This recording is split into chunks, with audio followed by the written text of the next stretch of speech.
کہ اے کافرو، جن بتوں کو تم پوجتے ہو ان کو میں نہیں پوجتا،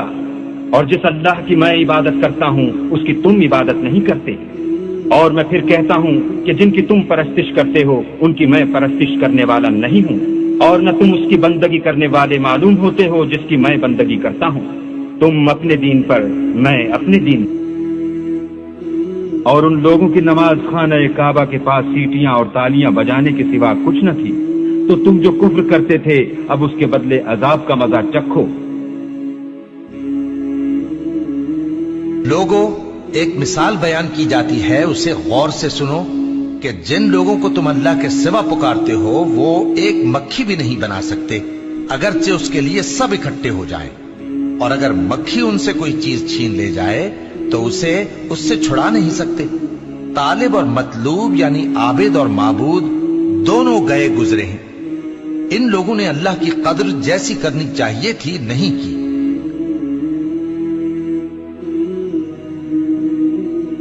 اور جب کوئی بے حیائی کا کام کرتے ہیں تو کہتے ہیں کہ ہم نے اپنے بزرگوں کو اسی طرح کرتے دیکھا ہے، اور اللہ نے بھی ہم کو یہی حکم دیا ہے۔ کہہ دو کہ اللہ بے حیائی کے کام کرنے کا ہرگز حکم نہیں دیتا، بھلا تم اللہ کی نسبت ایسی بات کیوں کہتے ہو جس کا تمہیں علم نہیں؟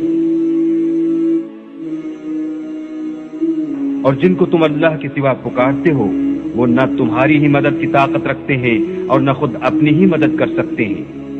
اور اگر تم ان کو سیدھے رستے کی طرف بلاؤ تو سن نہ سکے، اور تم انہیں دیکھتے ہو کہ بظاہر آنکھیں کھولے تمہاری طرف دیکھ رہے ہیں مگر فی الواقع کچھ نہیں دیکھتے۔ یہ بہرے ہیں، گونگے ہیں، اندھے ہیں کہ کسی طرح سیدھے رستے کی طرف لوٹ ہی نہیں سکتے۔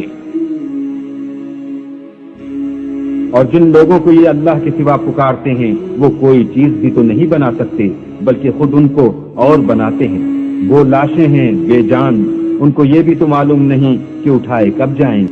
تمہارا معبود تو اکیلا اللہ ہے، تو جو آخرت پر ایمان نہیں رکھتے ان کے دل انکار کر رہے ہیں اور وہ سرکش ہو رہے ہیں۔